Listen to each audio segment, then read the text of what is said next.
None of us be voted and carried.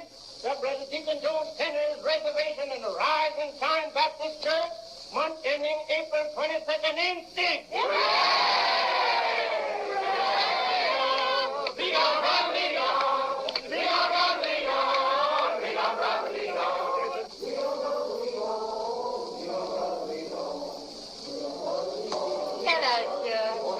I hope I haven't been keeping you waiting long. I had to turn in my reports on that meeting, you know. I don't mind waiting for you, honey, but tell me, how'd the meeting come out?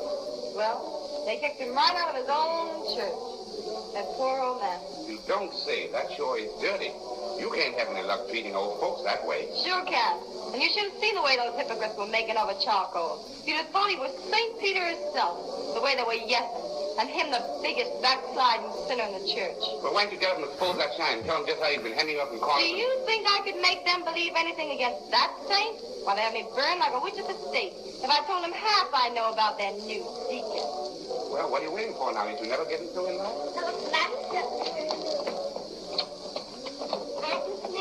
Miss Mary Lou, Deacon John says we don't mind stepping there a minute tonight. Miss Mary Lou, good night. Now, we can't show this new deacon too much that we's with him in all his undertakings. And as a pillar of the church, I say praise his name and glory be the one who sends us to us. Now, here, didn't I tell you not to be skipping rope on Sunday? Come. Another thing we've got to do is to get rid of these ropers in this community. Them's the kind that make me lazy about attending services. And I's the kind who make you come and listen to preaching, whether you like it or no. Well, you's the kind that make me come and even like that kind, whether I want to or no. Miss Mary Lou, the deacon says to tell you that he expect you ought to attend to your duty with more punctualness than heretofore. Wait for me, Sugar. I won't be long. All right. All right, Brother Longstreet. Lead on.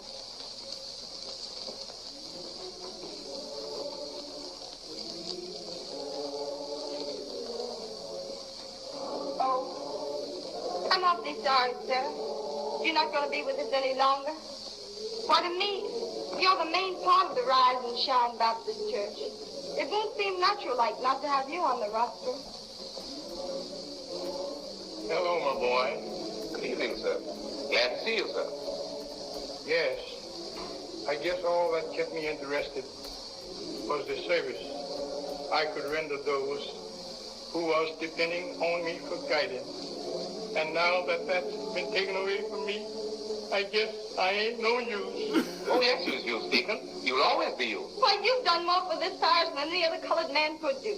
Building this church and raising 2 generations of Christians. You know, you're the one who told us that the reward of good deeds is not to be expected down here, but in heaven. That's right, children. That's right, I did teach you that. I did teach you that. Didn't I? Is the home of the willing workers. It's getting dark. Kind of early, ain't it? Why, no, Deacon. The sun is still up. Oh, sure. Do you care if I walk home with you, Deacon? No, I expect not. I'm going home. There's a light that guides me, 'cause I'm awful tired, and they don't need me anymore. But I got to go alone. Oh, no.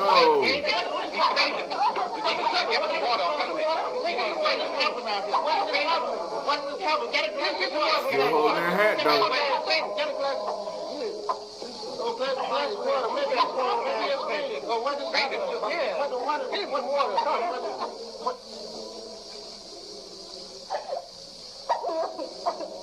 What do you say should be done with the body of the beloved Elder Jones, Deacon Johnson? Funeral services at 8 o'clock in the morning.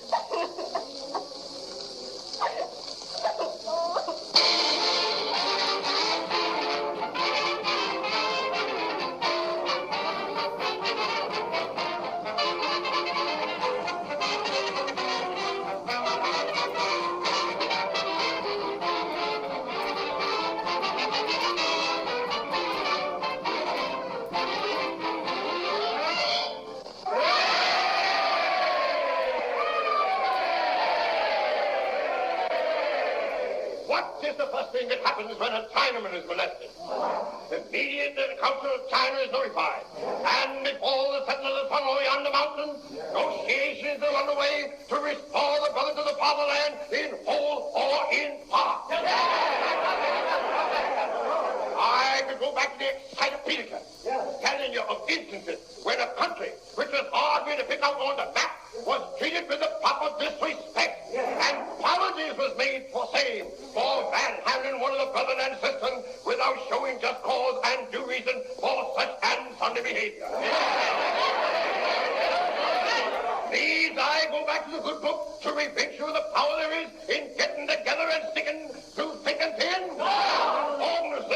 we need organization. With the fear of God in your heart. And the plow in your hand. We'll be traveling to the promised land. God in your heart. Power in your hand. We'll be traveling to the promised land.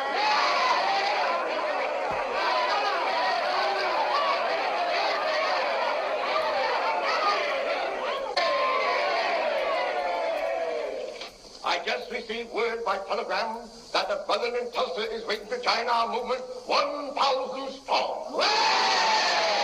Finally there! Finally promised land! Keep every penny you can get your hand. Save your money, brother. If you got enough pennies, there's $1. Put your dollars together. Don't hold on nothing. Gotta give you every cent for the furnishing of this new home for yourself and all those who care to join the fold. Then in a little while, when anybody molests a black man, the United States of Africa can call him up and ask him questions. And forthwith, there'll be negotiations following several countries, my friend. But it takes money to get to promised land, or you can't walk all the way. You can get to Chicago afoot. You can even get to New York afoot. But Africa is a town you can't get to without taking to the water. Now that calls for a boat. Sailing boat. One of them ships. Can you follow me?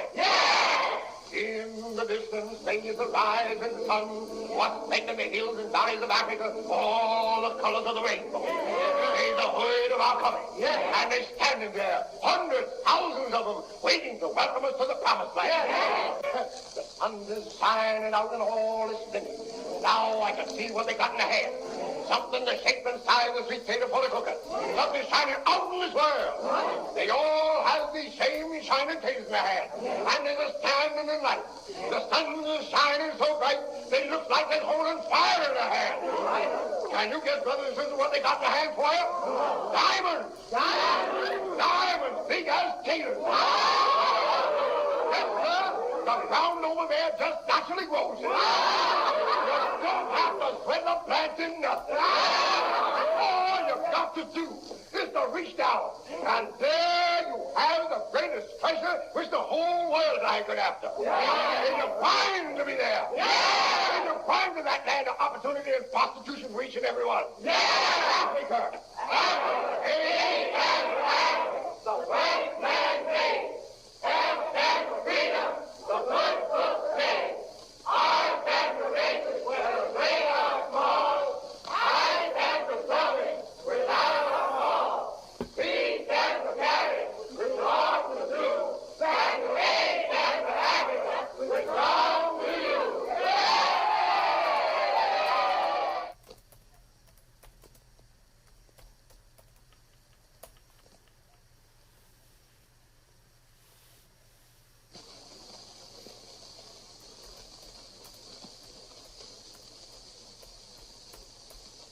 Judge, I'm sorry to disturb you this time of night, but what I got to tell you is important.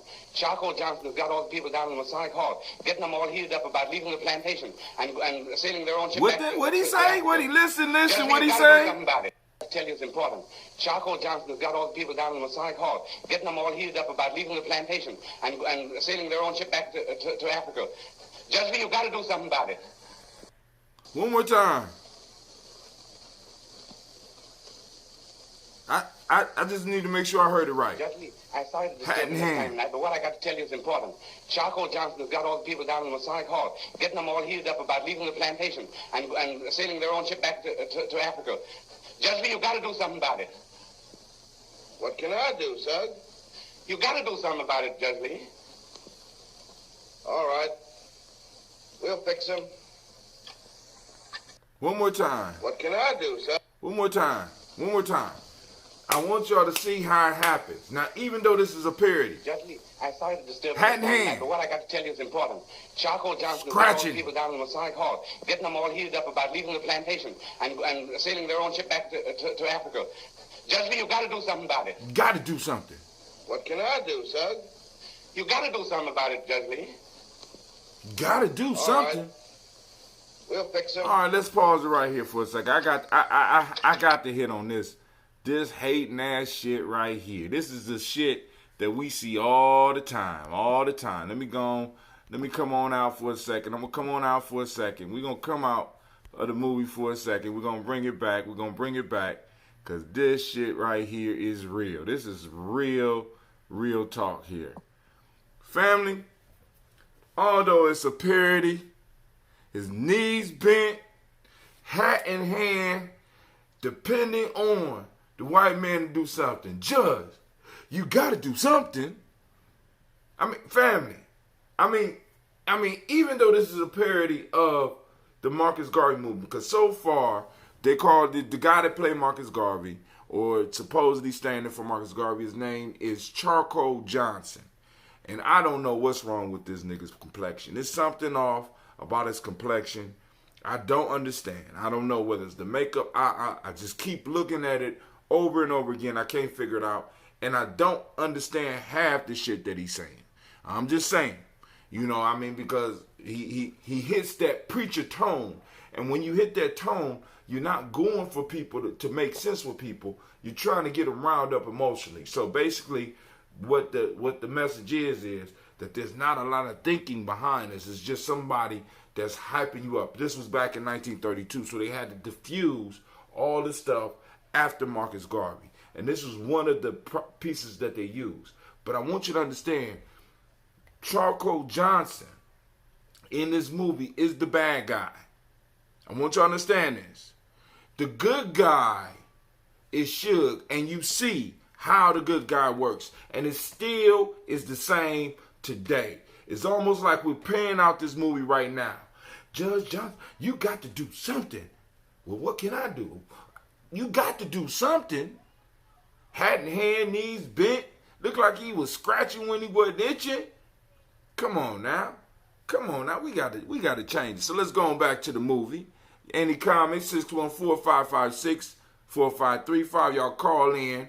We can laugh about this in person. You know what I'm saying? We can pause the movie when we want. That's how we get down here at Gye-Nyame Journey, because I'm enjoying watching with y'all. All right, so we back to the screen capture. For those that want to learn how to do this, you know what I'm saying? We got it on the journey. Brother Hot Tim can show you how we get down. It's nothing for us. Operator,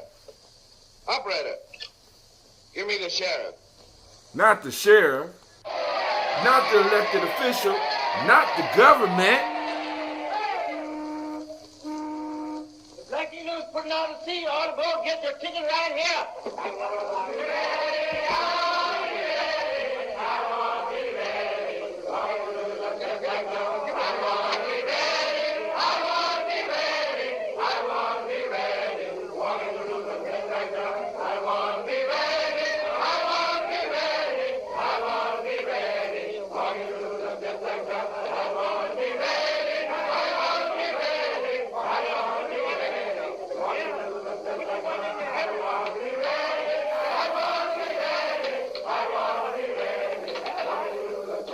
Charcoal done got that money and slipping out. He heard they on their way.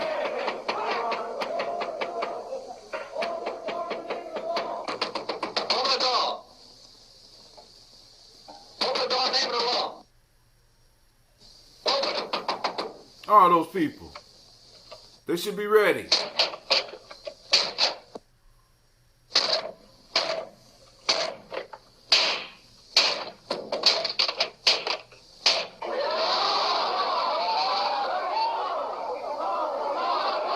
Come on now. Y'all need to get them. Ah, look at Charcoal. It ain't much thought or planning. What they're saying is that this whole movement, well, anything we do, they got to categorize it as emotions. As emotions. It's emotion. It's purely emotional. And it's cool. Emotions have a place. But go on, let's finish watching.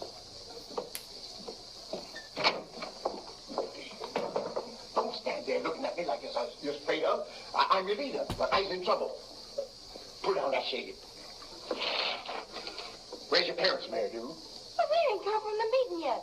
What seems to be the matter, Deacon? What you so excited about? You ain't scared of nothing, are you? Surely the leader of the black race ain't figuring on leaving ship. No, the leader of the black race ain't figuring on leaving the ship. But he come to tell you that the load is heavy and the road is long.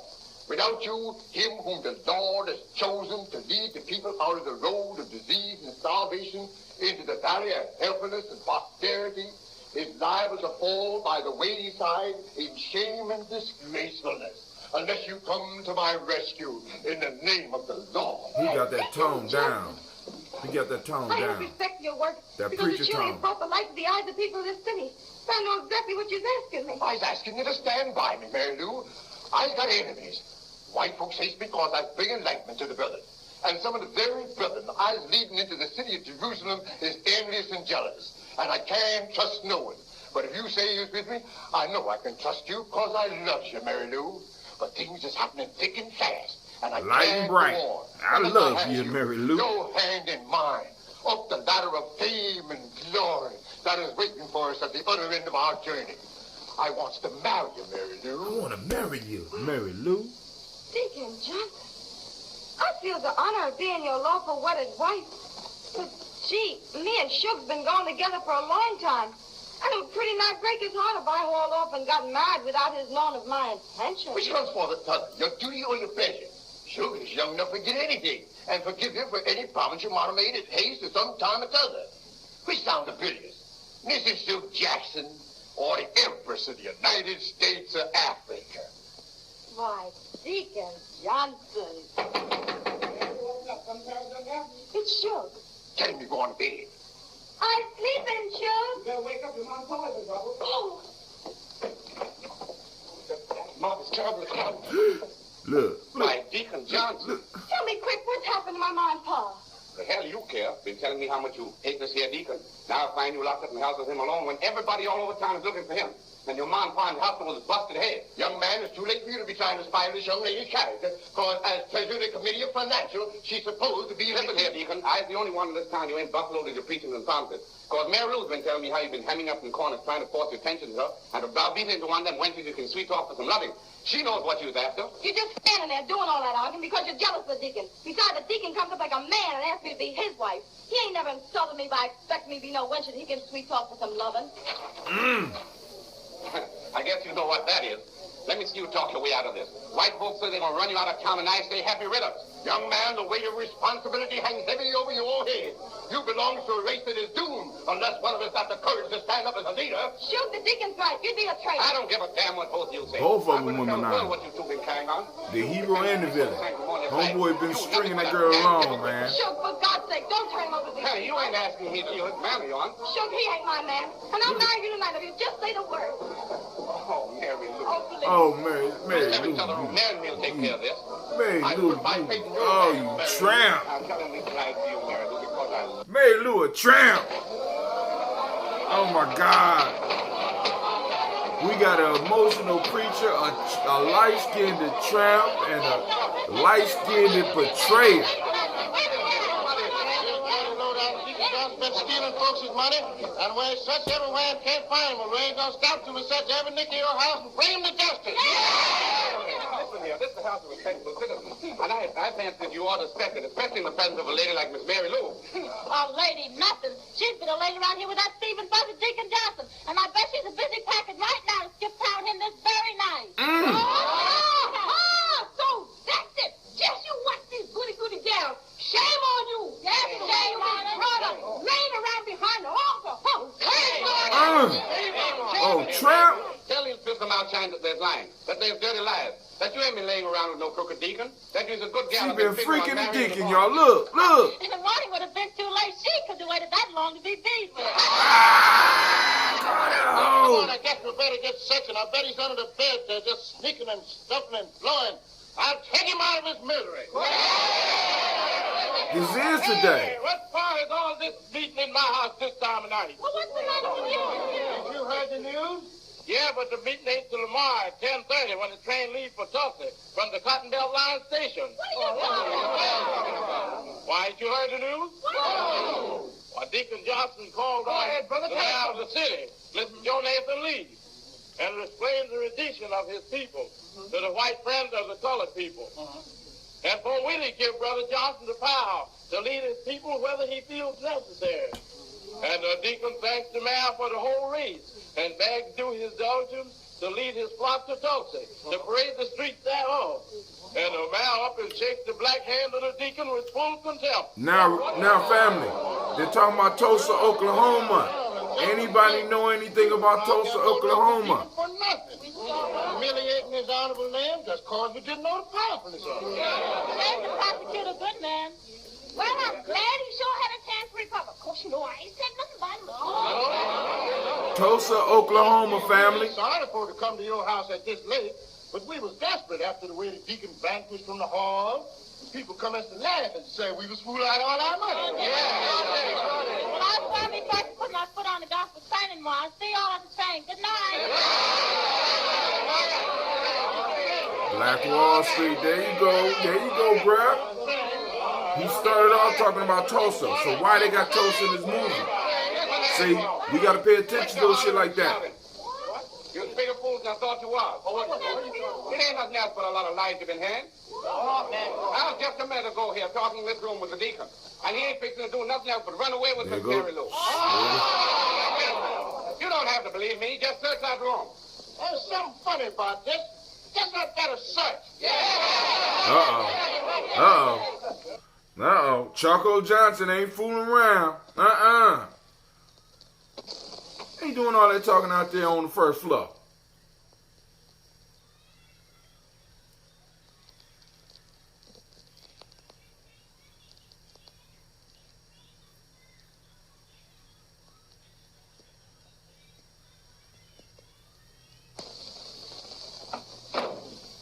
Well, sure. I guess Mr. Norton is right. You ain't the damn Ooh, he knocked the hell.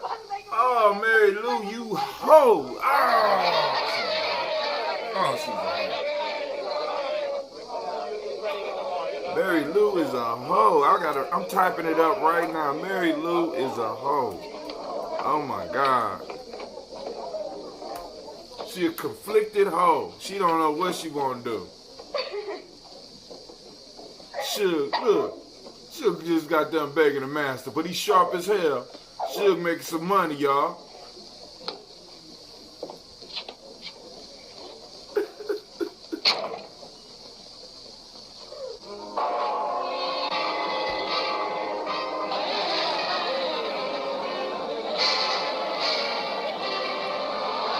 Let's say Tulsa, Oklahoma. Black Wall Street. Send this Spanish to me.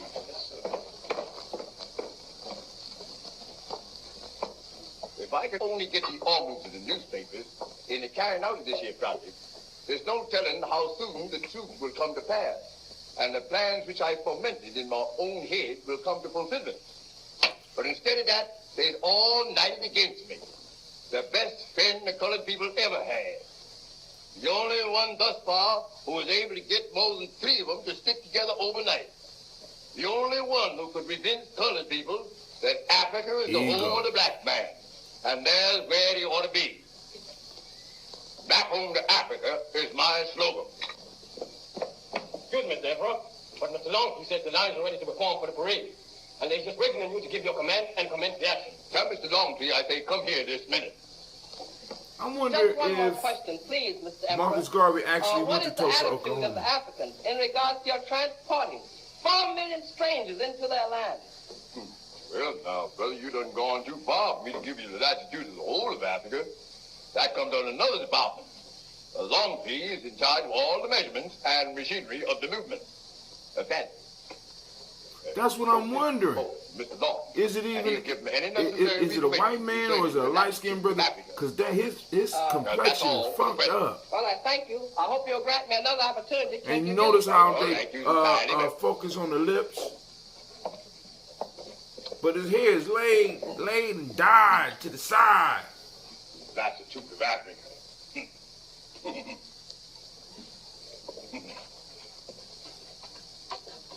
Just like today, family. Just like today. Same hustle.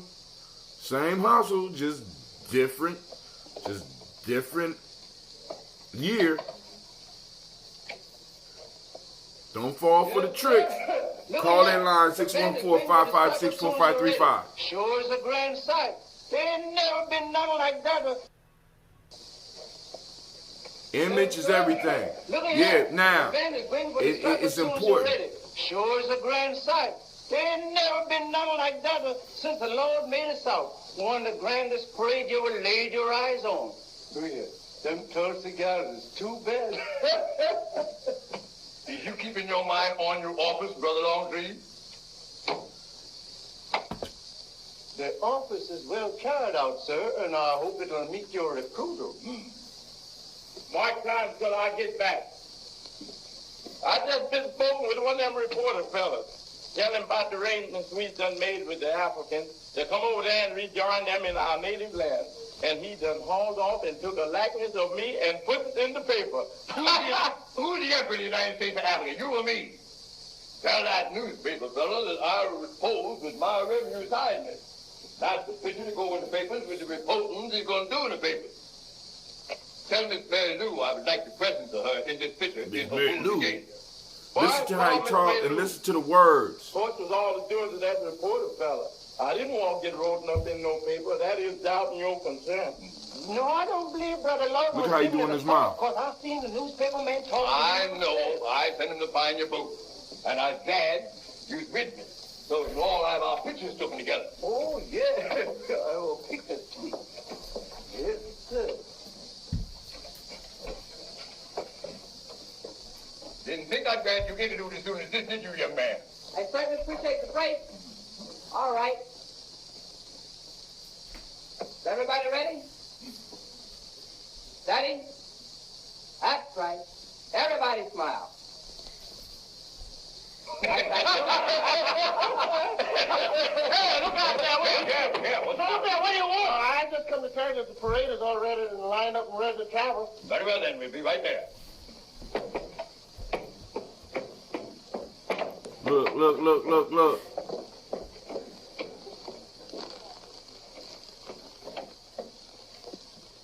Is you glad you come to talk Well, with me, I lady? don't think Tulsa was necessarily. Oh, sir. I'd like it to be We got. Well, that's how it's gonna be. We need to look into that because I'm thinking Tulsa was before, long before Marcus Garvey. There was many black communities that were doing the damn thing. You gotta understand that. So Marcus Garvey came and plugged into something that was already active So when here. you side me, I can command the mountains to move out the way and get to the other side where victory is waiting for the conqueror.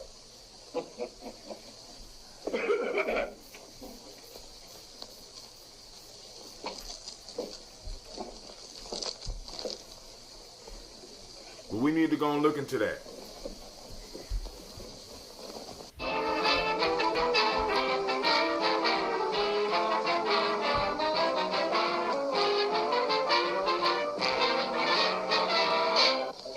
And I don't see why Bottoms opens up the house for that back to Africa Lodge.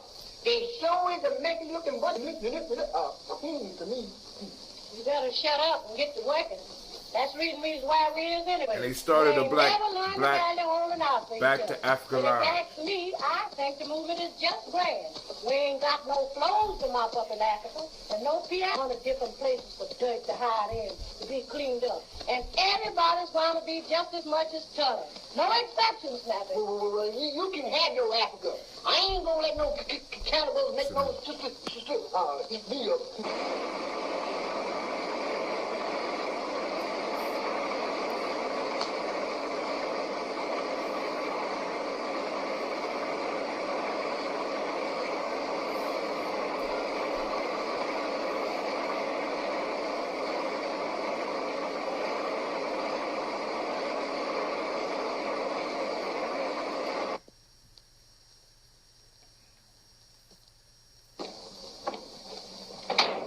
Look at this, Steve. Now, let me see. I've got it.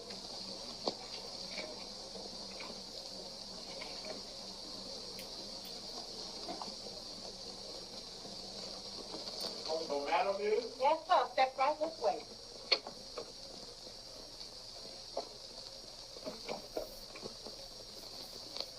Tell your mistress that Lieutenant Lawton of the United States of Africa craves to have communion with her immediately. Yes, sir.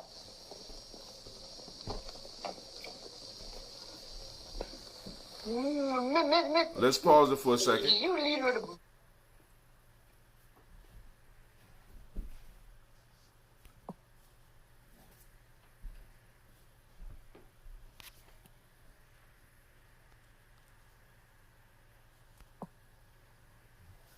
right, let's take it off.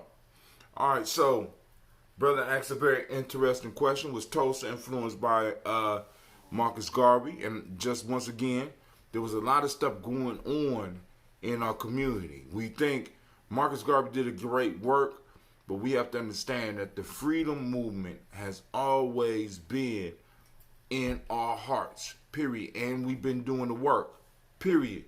So, now, first off, when I looked up Black Wall Street, because I want to be clear with y'all. I want y'all to hear this. So I'm gonna type in Black Wall Street, and y'all can do this with me. Type in Black Wall Street, right? Black Wall Street. Black Wall Street refers to Greenwood, Tulsa, Oklahoma, a neighborhood containing many African American businesses in the earlier 20th century. Tulsa race riots of 1921. So the race riots happened in 1921, in which a white mob destroyed much of Greenwood. Also, Jackson Ward, a thriving African-American business community in Richmond, Virginia.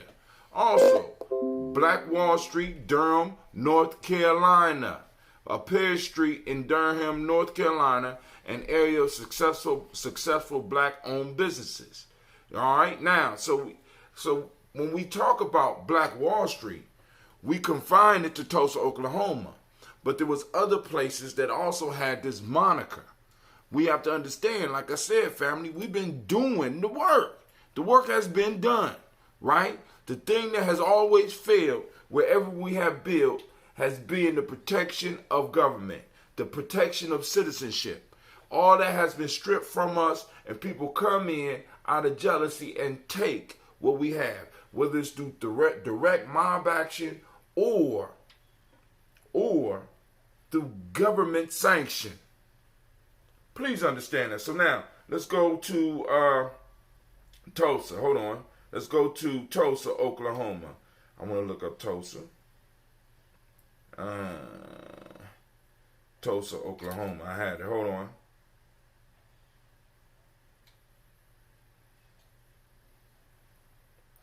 Tulsa, Oklahoma. Black Wall Street. Boom.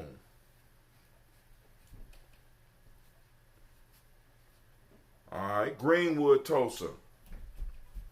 Greenwood is a freedom colony in Tulsa, Oklahoma, as one of the most prominent concentrations of African American businesses in the United States during the earlier 20th century. It was popularly known as Black Wall Street until Tulsa race riots of 1921,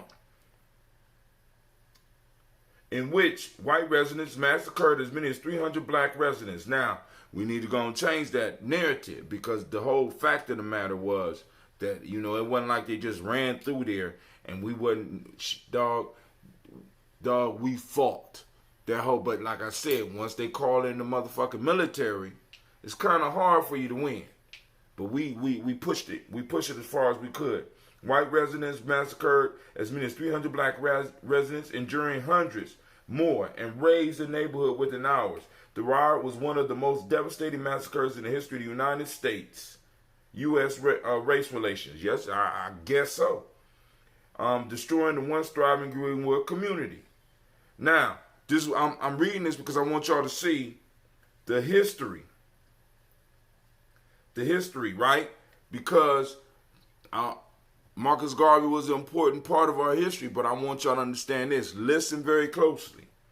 Many African Americans began moving to Oklahoma for the land rushes 1889 through 1891 and continued in the years leading to 1907, the year Oklahoma became a state, hoping that a majority black population could build a firewall against further extension of the system of racial degradation and segregation known as Jim Crow.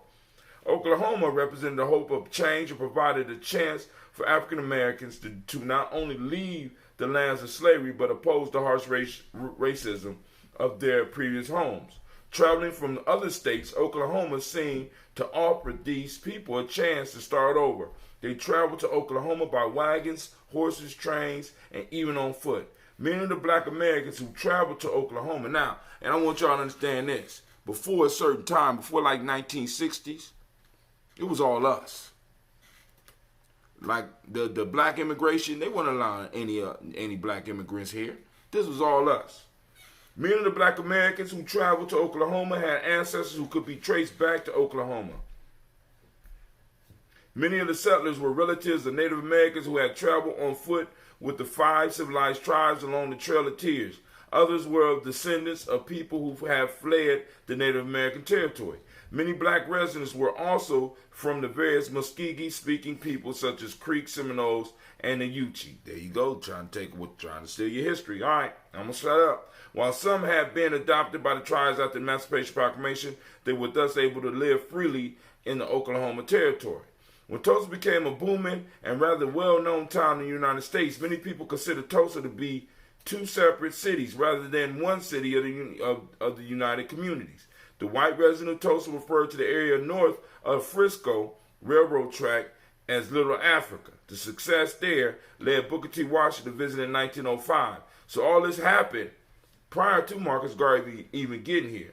So we talking about between 1889 and 1920. All right, so let's get back to the movie. Was there many World War I veterans present in Tulsa? That's a great question. That's something we could research. Now, this is the reason why, but there's a good chance, because here's why. When you really look at the story of Tulsa, there was a line drawn that basically it was a reason they had to call in the National Guard. Because when the mob tried to come across a certain point, they got fucked up. And it got so bad for them that the only way they was able to get into the town was that they had to drop the bomb. You dropped the bomb on me, baby. Let's be very clear about that. So the struggle has always been, you know what I'm saying? We've been doing the work. We've been doing the work. I don't want to get off into my stuff. Yeah, it was probably some World War I veterans in there too, by 1921. Because people was looking for opportunity, people was looking for freedom. So let's go back to the movie. Mary Lou's hoish ass. Mary Lou? What you gonna do, Mary Lou? Mary Lou, I hate you. Africa, Lord. If you's addressed... Oh, goodness. Come on now. Why you doing this to me, phone? There we go. To me, I might answer that I's not the leader himself, but his concert. Concert? Well, what kind of instrument does you play? Oh, I have the honor of addressing... Lieutenant Lawton of the United States of Africa. Oh. Is you got your mind on your white snapping? Now, here's where the emperor sits. Oh, I think we'd better mark this position with chairs until the furniture gets here. I was sure they would have been here by now. Look out there. You knock all the paint off of that woodwork. All right, then the first woodwork we've seen. Oh, what's the little pink green thing? Where do you want this thing? This thing is heavy. Show him. All right, put it there. Put that one over there. All right, the other one over here. Right down there. That's right, ain't it, General? That's right. Well, lady, that's all going to cost you exactly $7.85 for the whole thing. All right, I'll write you a check for it immediately. Lady, we don't accept check from white folks. Now, you know. Well, who We are only you talking accept check to? from I'm white the wife folks. of John Bottom, the owner of the paper. Lady, we can't have it used the wife of Black Bottom. We can't eat no paper. Allow me to offer the services of my purse for the protest. Thank you. How much did you say the bill was for the hauling of the said furniture? $7.85 in cash. 1, 2, 3, and 5 is 8. And, brother, you can keep the change for your services. Good, here's a swell guy. Give us 15 whole cents. Now we can buy some stuff in the Black Star line. Yes, you can go. You can go. Delia, will you bring some refreshments for the General, please? Yes, ma'am. Supposing you have a seat and stay a while. Do you have a few minutes to spare? Much obliged for your hostility. Hostility. Oh, my God. And this pillar, made up of the red velvet and gold, and which am the footstool of the emperor himself, is the emblem of how soft it will be for the colored people after they reach the promised land. Oh, gee, this movement sure is interesting.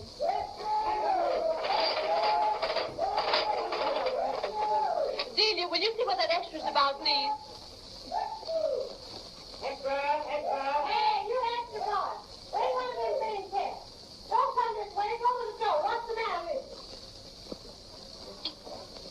you? Well, we've been speaking to for 400 years. So I don't know how much, I hear you.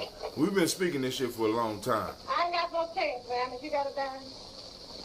Allow me to offer my And they doing that on purpose, because, we have always had people that's been able to speak let's the not language. discuss the matter for the present. Well, Gracious, do you see what these headlines say? Chicago to stop the parade and bring the emperor in with or without shame. I call that downright persecution. That's what I call it. Oh, gosh, I hope nothing will happen to bring disgrace on Mr. Bottom. He's done sponsored this parade and all of his editorials. Oh, my. Madam, you have nothing to be afraid of. The deacon knows what he's going to do long before he do.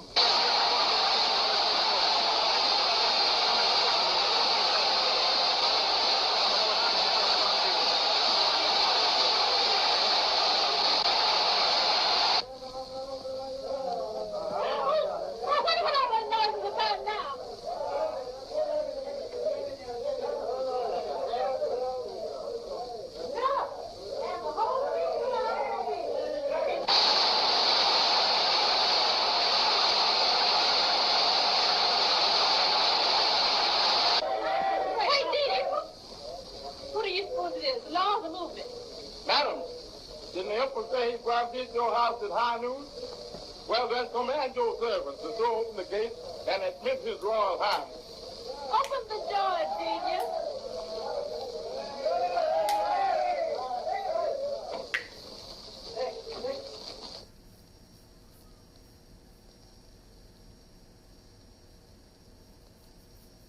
Madam, it's your good fortune to have as a guest in your house this day the Emperor of the United States of Africa. Is all been attended to? I only wait here, Mr. Officer. Bottoms is the lady of the house was standing over there with the governor.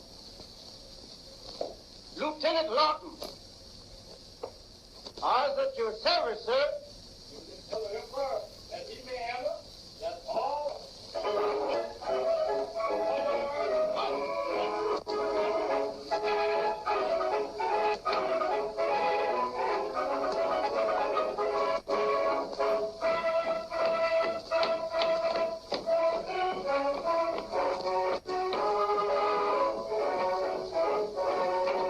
that's too damn much. But at least they're in order. Shit.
Uh-oh, you're inspecting the ranks.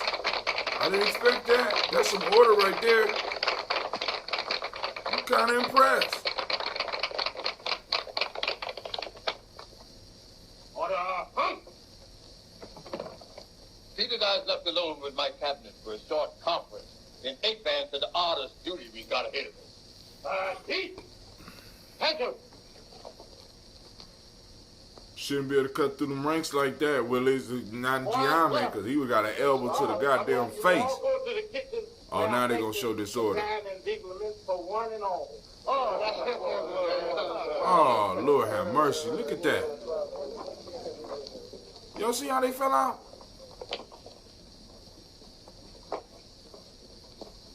Because he couldn't have came through the ranks like that, Gye-Nyame. It would have been bad.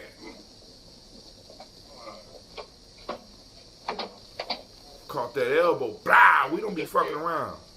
Hey, those on Facebook, go to GNJ Media.live. Let me rewind it so because I don't want to miss sure I miss nothing. GNJ Media.live. Throw it, let me know who out there. Everything's all right. Get ready for the scheming bullshit.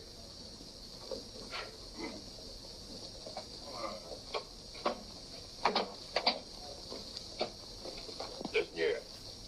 We's in a hell of a jam. And I think it's going to take some manipulating to keep us out of trouble this evening. What do you mean? I mean that no good, low-down Carmichael was sending all them telegrams that everything's all right, all fixed with the door to our program ain't nowhere to be found. They don't know nothing about our coming here and busting up the traffic regulations and tying up the whole city. What do you mean? We ain't within the law to do no parading? Man, the law don't know you's in town. But when you do find out, something tell me you're going to be fireworks. Why, ain't you read the paper? What papers? I ain't had time to read nothing. We've been hustling all morning trying to keep suspicion from the brothers that we ain't safe here. So I had them all down to the armory, giving out titles, decorations, and the like of that. I guess 12 pounds wasn't it, brother? That's right, 12 pound net, that was what written on the box. I didn't weigh titles and medals so fast, I run out of town. And I expect I got 2 or 3 sisters, queens of the same towns in Africa. Now, you know that ain't never going to be. Oh, yes, telegram I got from the post office on my way down here. I've got to give it to you. Oh, God. Yes, sir. After the parade today, we are instructed to turn over to you the sum of $15,000 as our contribution to the splendid movement which you have created. Signed, the Ye Shall Reap Baptist Church. Now, you see, brothers, we got parade ready, no? Sure is, that's right. Yeah, and I think I had a plan on it, which I want to place before you before I carry it out. We with you. Now, here's the plan. I revised my line of attack. The parade meets in full view at the corner of 35th and State Street. That's where the colored folks is. Yeah, that's right. Well, if the law is coming uptown, they got to start from downtown, ain't they? Sure. Yeah. Well, I send my word of restriction on my left at the head of the downtown marching parade. And my word of restriction at my right hand takes charge of the parade which is proceeding in the uptown direction. The day has come to a close. And we done earned our $15,000 as was carried out for the parade as was heretofore agreed. At 8 o'clock in the evening, we again assembled in the armory. But my brother at my left is no longer the lieutenant of the United States of Africa, but the first vice emperor. And the brother at my right hand, the second vice emperor. In the meantime, the emperor himself in person will be making arrangements for the travel upwards and onwards for to reach New York. For when we reaches New York, the next step will be to put foot on the boat what will carry us to the promised land. Well, Deacon, Emperor, there ain't no words with which I can express my thanks for this demotion. And I hope to always be unworthy of the same. Well, that expresses my sentiment exactly. Dignified to be so honored. So Excuse me for intruding, but I had a surprise only for the ears of the Royal Highness that just won't wait. Let the sister vice or something so we can have peace in the future. Proceed with the surprise, Countess. His Majesty is waiting for your detainment. Certificate? Let's wait for His Royal Highness. The birds are singing in the wildwood, in the wildwood, in the wildwood. The birds are singing in the wildwood. The birds are singing in the wildwood, in the wildwood, in the wildwood. The birds are singing in the wildwood. He the deacon and the emperor, brother. I've got work for you here, then dismiss the gathering. She busted in there to do that. And wishes to be alone.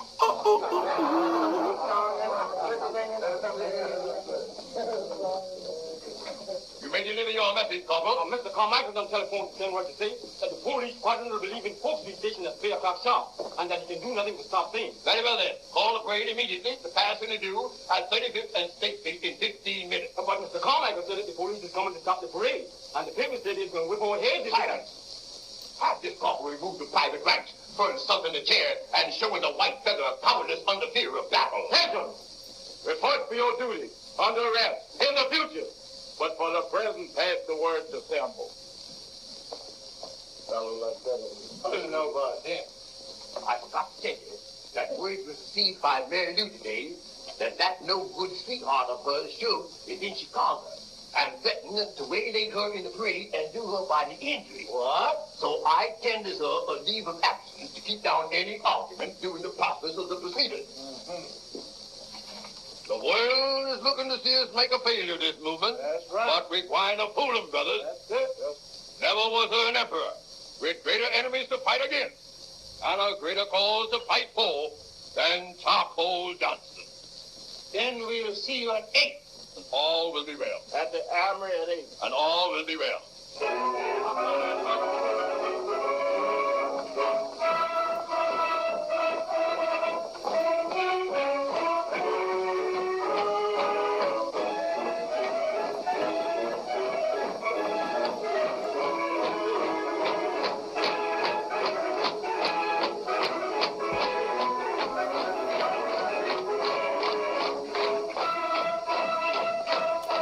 The nurses, the soldiers.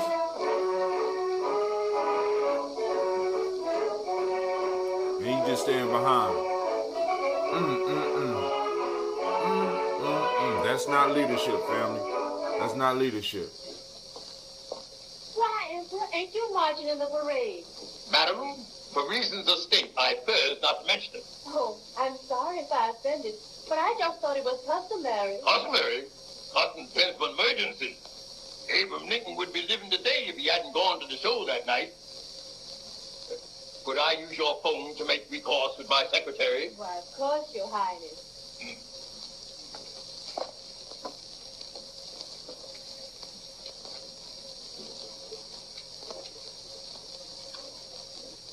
Englewood, 2314. Could I trouble you for a drink? Why, good. Anything in this house that Your Highness does is yours for the asking. Stop being so goddamn easy. She went and put on her nightgown, family. Hello. Hello? Mary Lou. Is you Mary Lou? You harlot? I'm sorry to keep you waiting so long. I'll be right over. Yeah, I suppose you're up to your old tricks around Chicago, eh? You know you're the best one. Well, is there any further instructions for me? That's all for the present. I'll wire you further instructions.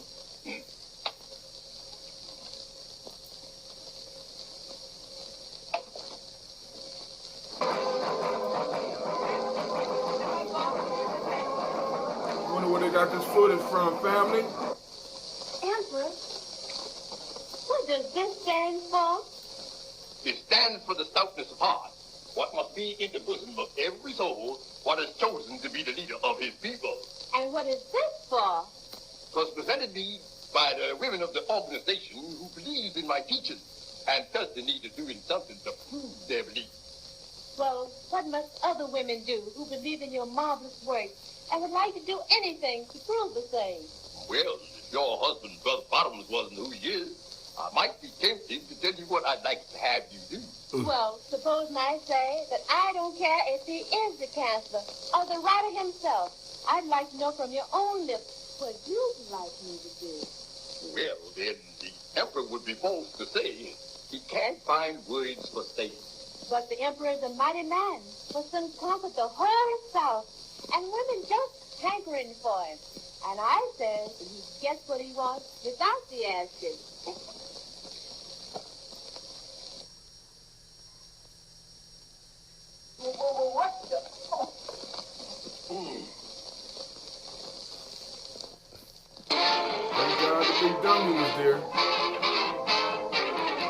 call him now, family.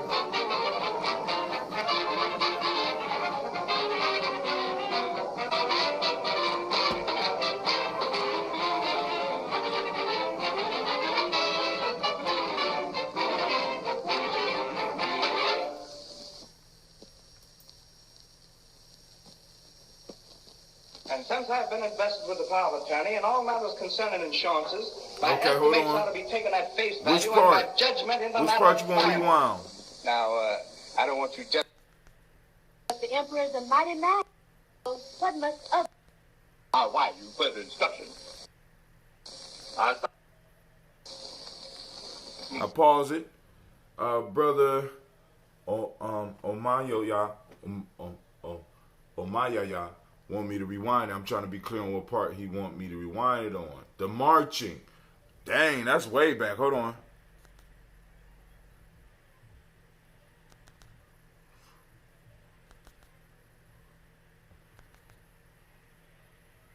Old Johnson. Then we'll see you at 8. And all will be well. At the Armory at 8. And all will be well.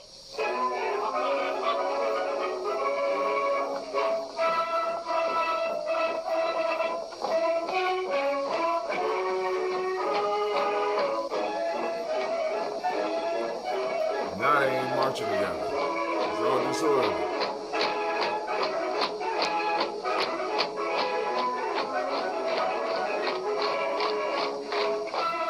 The Black Cross.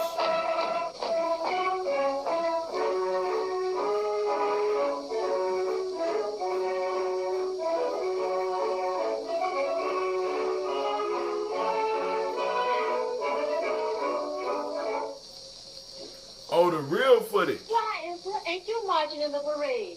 Madam, for reasons of state, I first not to mention it. Oh, I'm sorry if I offended, but I just thought it was customary. Customary? Custom depends for emergencies. Abraham Lincoln would be living today if he hadn't gone to the show that night. Could I use your phone to make recourse with my secretary? Why, of course, Your Highness.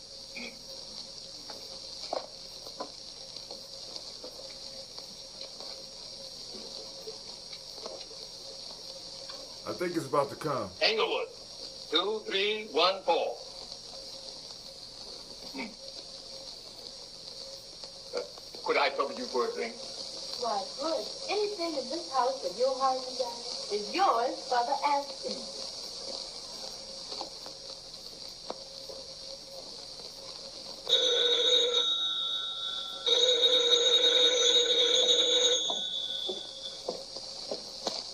Hello. Hello? This you, Mary Lou? I'm sorry to keep you waiting so long. I'll be right over. Yeah, I suppose you're up to your old tricks around Chicago, eh? You know you're the best one. Well, is there any further instructions for me? That's all for the present. I'll wire you further instructions.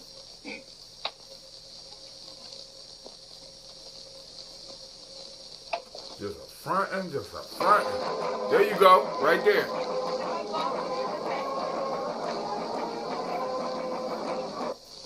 Emperor, what does this stand for? It stands for the stoutness of heart. What must be in the bosom of every soul, what is chosen to be the leader of his people. And what is this for? It was presented me by the women of the organization who believe in my teaching and felt the need of doing something to prove their belief.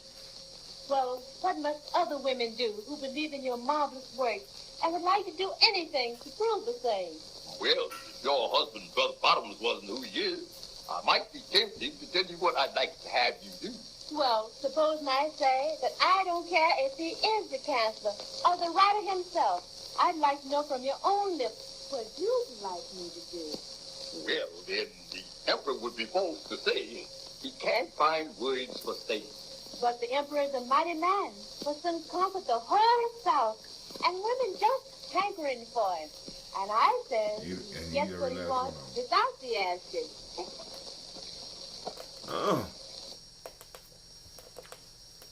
Look at the dummy over in the corner.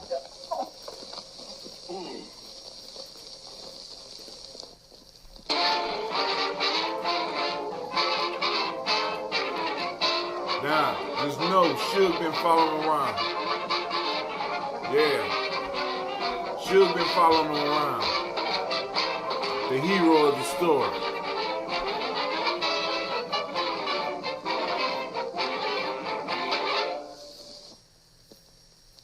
Black Eagle Incorporated, that's the name of the line. And since I've been Shit. invested with the power of attorney and Look, all matters look at the concerning attorney. Look insurance, at him. my Watch what happens. estimates ought to be taken at face value and my judgment in the matter final. Now, I don't want you gentlemen to misunderstand the attitude which I'm forced to assume in these relations. The situation is a phenomenal one, to say the least, and the procedure in handling it requires unusual skill. So I therefore enlisted the assistant of Attorneys Wright and Stanley, the greatest corporation counselors in the United States. Rhineland and Corby, expert realtors. And with my staff consisting of Aubrey Austin, whom I submitted before the board last meeting in charge of accounting. Samuel Latto, the only living lazy Negro navigator, in charge of shipping. Now, I feel satisfied in saying that the technical outlook for the new year seems safe and sound. Now, So if there are any questions in reference to investment, expenditure, he's the guy that's banking, taking care or of other investments monetary of the negotiations, organization. I have here an Get the boat. explicit and detailed account for your convenience. As the Vice Emperor, I'd like to know how much money is spent and why for since the coming in of your administration amongst us. Because all I of don't think that's they're trying to necessary, demonstrate Second Vice that the Emperor. smartest ones But as the first are the Vice lighter Emperor, ones. I'd like You to know understand? how much money we've done took in, and where from, and what's come of it. I think that both the first and second Vice Emperor done spoke out of turn. I should apologize to the chair for preaching etiquette. I would say, in my mind, that the most important question now to answer is how much is going to carry out this year's project? The hell How nigga much say? money is going to take to run this year's ship? How much time is going to take to reach the shores of Africa? Find out now. The passengers is laboring under belief that they don't pay their fare. And you ain't got no right collecting no new money for saving. Is we ain't got money in the treasury enough to cover all matters, which is pertaining to the safe sailing of the Black Eagle to his death? I I'm indeed glad have to you raised admit those questions, that I'm Your Highness. long-winded I have like the that answers right nigga. here for I'm your sorry. convenience. I talk It'll like require that. $500,000 more I mean, I in make cash. a lot. Hopefully, I make more sense. $500,000 more How in long you talking? securities to give her a clean bill of lading from this country to Africa.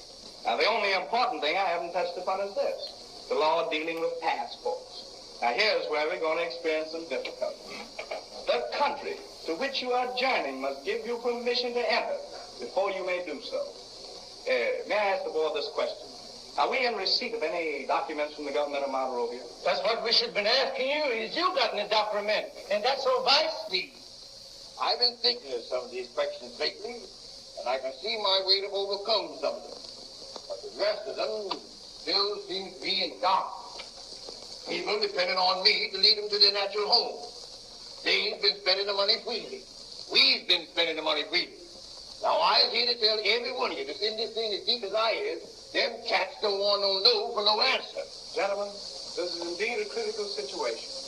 First, you have promised a ship to people without trying to find out what a real one costs. You have even mentioned a sailing date. You've promised land. You've given payments to a country that doesn't even want you in their house. What's that you say, man? What's that you telling me? Yes, I cabled the president of Liberia. And I have his answer right here. Why, if you gentlemen can stand it, I'll read it with your kind permission, sir. Reason the hell of a... Now hold on before he reads. Let me stop. Now, he been entertaining them all this time. Now all of a sudden, he pull out this information. He's supposed to be handling all that. Now, if we look at the similarities between the Garvey movement and what happened here, he been sitting here talking with them about all this shit, approving all this shit, asking for more money. Now all of a sudden, he want to slap this shit on the table. He is the New York Suge, the New York hustle, right? Because he's been receiving money from them. I want you to understand that. Check this out. Check this out. Damn, if you should ask me, people all dressed up and ain't going no place. It says Monrovia, Liberia, and the date. To the Chancellor of the Exchequer, Black Eagle Incorporated, New York City, dear sir. We have taken your cable letter on that bias, and we found it impossible to extend our quota for the current year. Trusting that in the future we will have the pleasure of your communication. We remain very respectfully yours. Signed, the President of Liberia. How long you had that letter in your hand? I received it 2 days ago. Who you been showing around to?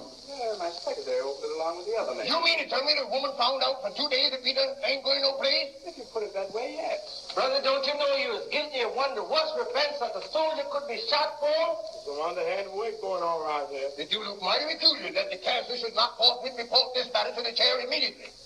And being as the other members of the cabinet feel the way they does about your administration, I've got a giant their sentence. After me taking you and making you to cancel the checks, you's fixing to scare the brother to death and spy his faithfulness to the cause. We've asked you what you got to say for yourself before we tender you your resignation. Well, gentlemen, it grieves me very much to have to remind. Watch this shit. Now, even though it's a parody, but watch how this shit works. Listen to what this motherfucker tells them. Hold on.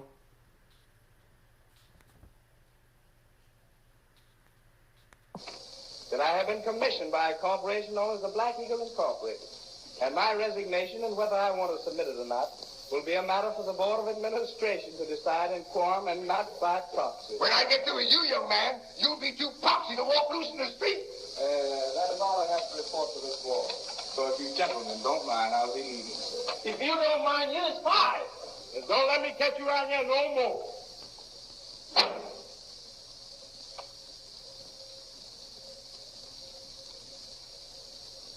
They should have kicked his ass. Nothing. I'm just saying.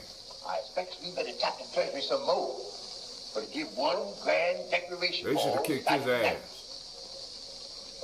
He should have left. He should have left all bruised up. Pockets empty. We got to make a brave front or the ship is sunk. Deacon Johnson brought you out of the Rise and Shine Baptist Church where you was digging yams all day and whooping and hollering all night without getting nowhere. He is the one that stuck by me when I was in the need of some resistance. I give you position on the left and right side of me. All the time smoking the best cigars, having your shoes shine, drive around automobiles from one place to the other, having your pictures took, and your fingernails shine without doing a lick of work. That's miracles enough, ain't it? And there's hundreds I've helped just as I helped you. I might say there's 700. Believe the Black Eagle to me. That ship's going to sail if I have to sail it myself.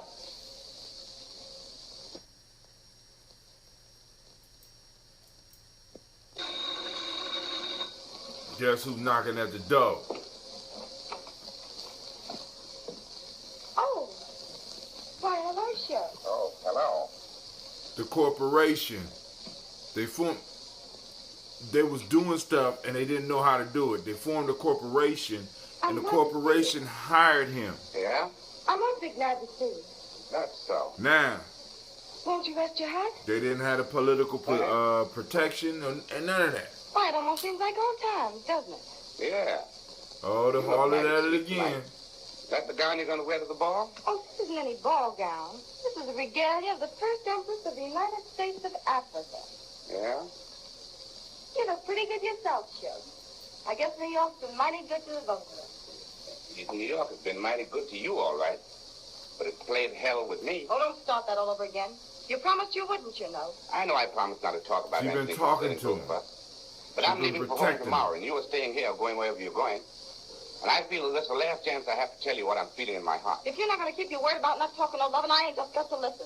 You raised enough noise in this man's town for them to keep you in jail. Lord knows I had to make enough promises to get wires working so you could get out to go home safe and sound. I know I acted a fool about you losing my good job following your way down here.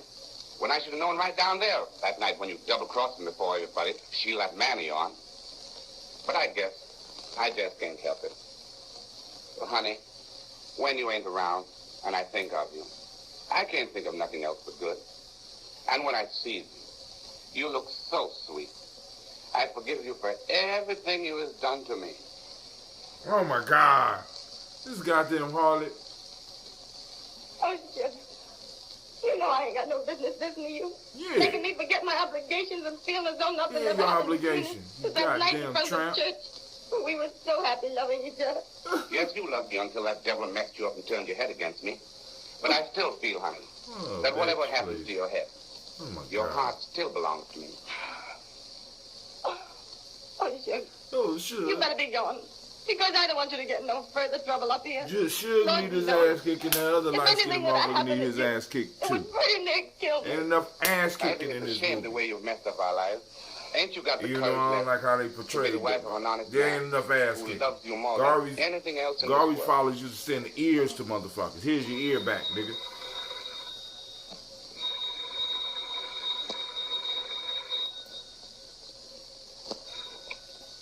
Hello. Deacon Johnson. You better be gone.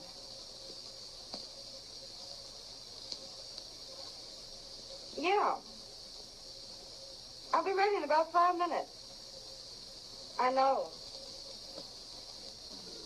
I gave you my word, didn't I? That didn't mean nothing to me. Yeah. All right. Goodbye. Oh, sure. The station wants to make sure that you take the train. And somebody must be watching the house right now because they know that you're here. So for God's sake, though, it's Spying on you, huh? Going to get me out of the way so he can take advantage of you, huh? Thinks he's God Almighty. Going to run the whole world. Well, if he thinks he can browbeat you into sauce-opening me back down south, he's a damn liar. I'm going to stay right here. Shucks! Have you gone crazy after all I've gone through? Is this the way you're going to treat me? And if you think I'm going to run away from any nappy-headed emperor, you've got another guest coming tonight. I'm going to be the boss. Shucks! And you're going to stay right here. Ow!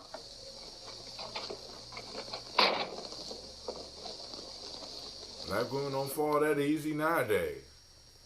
Fuck that shit. She would have been fighting. Different time. He just grabbed her wrist and she fell down and shit. Not today. And she be calling the police.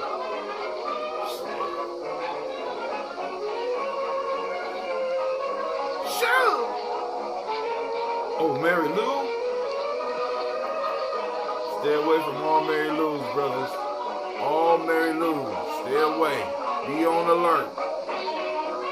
Watch out for those Mary Lou's.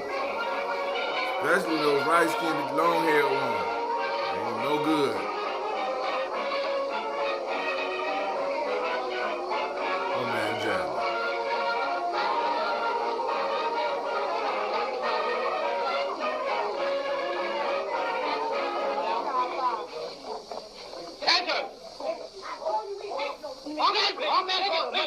We have no ticket. Well, the orders is that the guest must have the ticket in the hand when they present themselves at the door for admission. Now, we done misplaced them tickets. That ought to be enough plain for a piece of paper. I ain't here for the donkey word. I just here to collect the ticket. Listen here, you don't know who you's dressing, do you? Why, I'm the Countess of Zanzibar. Lady, I don't She care the if you Countess can of sing it. Zanzibar. Well, give me a ticket this evening. Man, is you a fool? I done told you we ain't got no ticket. I like to see some fresh metal common policemen. Stop me from getting in here. Come on. Oh man. Hey, sir. What is the nature of this disturbance? This couple ain't got no ticket and he's trying to crash the way in. May I ask what rank, if any? Why, I'm the Countess of Zanzibar, and this am the Count. Well, as the first Vice Emperor of the United States of Africa, I did it fitting and necessary that public apologies be made to both his and her Royal Highness for the embarrassment that's been imposed upon them.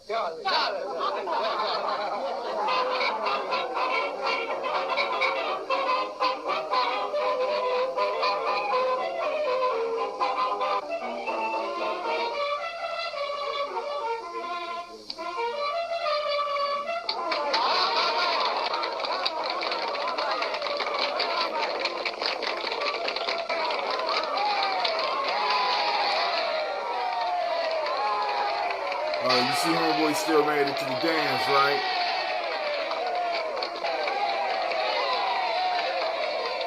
Oh, she got people holding her dress.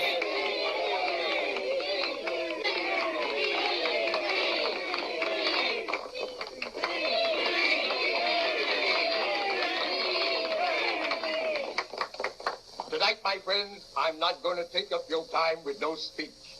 I only want to remind you that one of the happiest moments of my life are some of these when I can revive and distribute dividends to all those who is worthy of faith. Yeah! What did he say? Secretary, would you mind reading from the list of remotions we have for this evening? Not at all, Your Majesty. You hear what he said? Mr. Oh, he just giving away medals, look.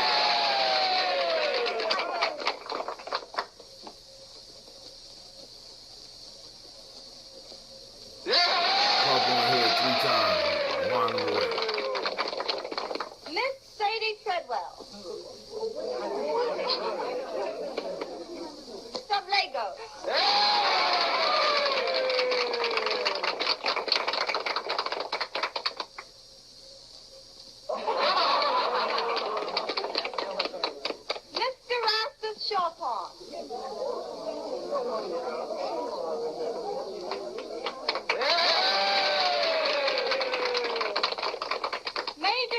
of the United States of Africa. Major General. He was giving shit away. Before I make this declaration, I want to draw your attention to the report What which he is say? attached to this office. It has to do with the sailing of the Black Eagle. Before I make this declaration, I want to draw your attention to the report which is attached to this office. It has to do with the sailing of the Black Eagle, which, as everyone knows, takes place on the 26th, and which I'd like to say here and now that the boat sails on the aforesaid day. Till I feel the movement of our own steamship line under my beat. I can't wait till I feel the breeze of the ocean just to fan on the sails of the ship which we done bought with our own money from the sweat of the black. I can't wait till I hear the whistle of night.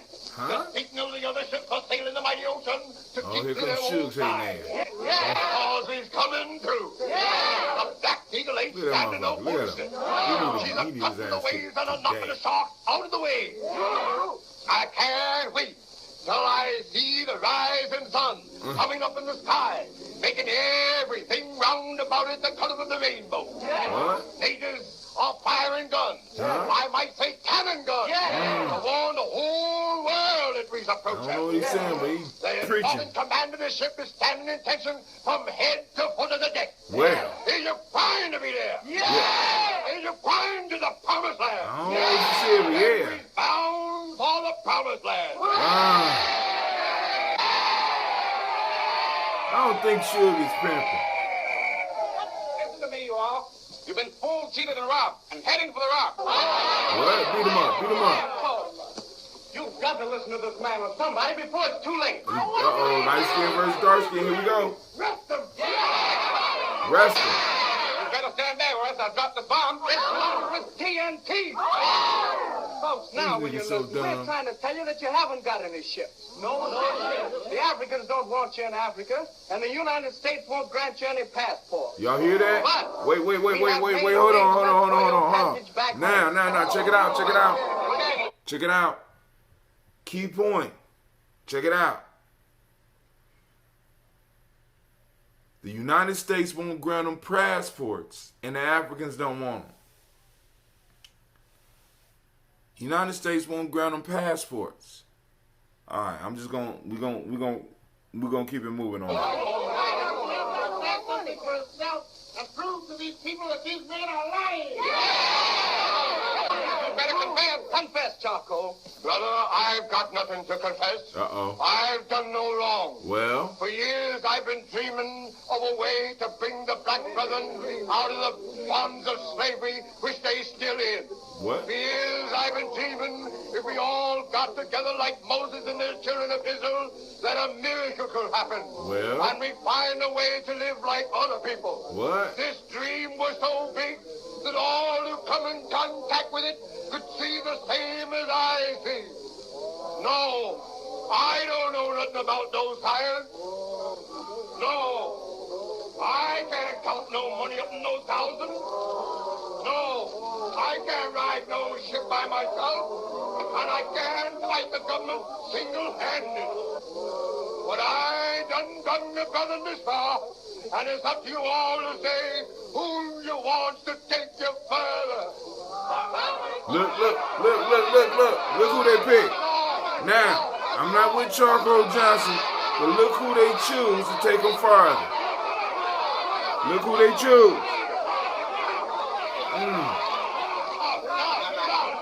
Yeah, Charcoal is perpetrating. Now, if you look at what he was trying to do, he was actually trying to get a ship. He was actually trying to get a ship.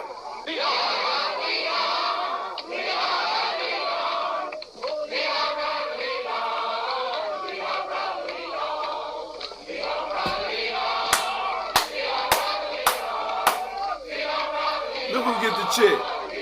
Look who get the chick. Charcoal done been all up in that, man. She done did all types of foul shit with Charcoal. You want to be with her? Oh, man. Shit, you's a sucker.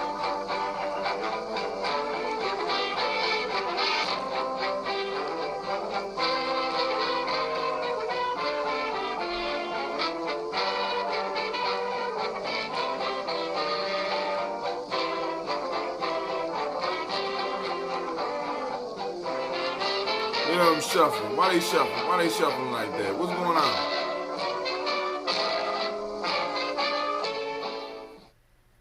That's the end, folks. That's the end. Then we're going to stop it. We're going to stop it. And we're going to come up out of there.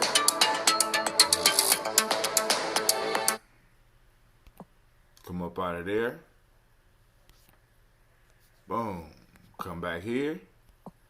Gonna have our conversation. You know. So they picked light skin pimp and Suge. Suge, no, it wasn't Suge. It was the other dude actually that they picked. Now, it's something that while I was reading this Wikipedia article about Tulsa, I want y'all to listen to this because this ties back into the day. It got a dude by the name O.W. Gurley. Around the start of the we got a call in. Who this calling in? What's going on? It's Yaya, man. Okay, cool. So we can have this conversation. So let me finish reading this about Mr. Gurley. Yeah, go ahead. With Tulsa, Oklahoma, because it's an important point that I want to raise about this. Around the 20th century, O.W. Gurley, a wealthy black landowner from Arkansas, came to what was then known as Indian Territory to participate in the Oklahoma Land Run of 1889. The young entrepreneur had just resigned from the presidential appointment under President Grover Cleveland in order to strike out on his own. In 1906, Gurley moved to Tulsa, Oklahoma, where he purchased, now listen, 40 acres of land which was only to be sold to colored people, the black people. Now, at that point in time, the only colored people was us. I just want to be very clear on that. Now, this probably has something to do with the 1866 law that Byron Allen is suing Comcast under right now. So Tulsa, Oklahoma was built, and a lot of these other towns was built on territory that was set aside specifically for black people because they knew that we wouldn't be able to get it any other way. Come on now, family. Come on now. But brother, I got Omar Yaya. Did I say that right? That's cool. Yeah, that's cool, man. No, I don't want it cool. I want it right. Say it again. Umu Yaya. Umu Yaya. I got it. I have it in, because it's been 15 years. I'm old now. I need about another 3 years. Umu Yaya. Here we go. Okay. So you called in. So because you seen the movie, you watched the whole thing. Was it sound good? Could you hear the plot? Yes, sound was good. You know what? I couldn't understand everything they were saying. It wasn't due to the sound, but just how they were talking. Some of the stuff I didn't understand. And I think that was purpose. That was on purpose, because if you talking about when right. Charco was preaching, Charco ain't make no. I mean, if you listen to a lot of that shit he was saying, he just got into the rhythm. Whoever he was as an actor, whether he had on blackface or whatever, he had that preacher tone down pat. You know what I'm saying? He was good at that. But go ahead, I'm listening. Well, question. This movie was made to discredit Margaret Garvey. Yes, it was. I thought you said that. Okay. And it's a parody. Okay. It's a parody. I got it. Right. Yeah. A couple things that stuck out for me was the lack of, I didn't see any type of planning or organization. It was all just them pumping them up, Right. I mean, I felt like I was in church watching this, and then seemed like the people didn't have any type of scruples, I guess. And I just don't think we operated like that in reality, I mean, there probably were some organizations that probably operate like that. Oh, yeah, well, I'm not saying all. Right. I don't think that was the all. I don't think it was all about organizations like Right. that. It was some definite planning going on, especially as far as the Garvey movement. You understand what I'm saying? But the issue was, by 1932, they needed to put out the flame of Garveyism totally. You know what I'm saying? Right. He had already been deported. He had already been shamed in America, and they need to put out any remaining flames that existed around him, or at least try to. And this movie was a great attempt at that. Now, one of the things that really struck me when I saw this and made me want to show this movie was at the beginning when Suge ran in and said, Charcoal Jones is hyping up everybody and trying to get them to leave the plantation. And I had to go back when I first heard it about 3 times because I know this nigga ain't just run up here and say trying to get them talking to them about leaving the plantation and going to Africa. Now, because if we look at the intent of Charcoal Jones, as much as we could disagree with the not planning and stuff, the goal was to try to get the people to Africa. He thought that he could just raise the money, pay for the boats, and the African people would accept us coming back to our natural home. But there was no planning, there was no communication, because Liberia, where he was planning to take black folks, got borders like every other country.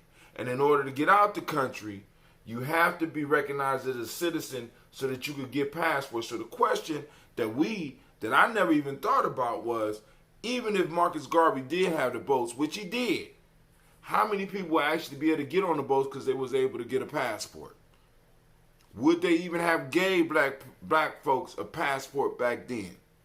Because they would not be allowed to have even entered Liberia without a passport. I never even thought about that. I don't know.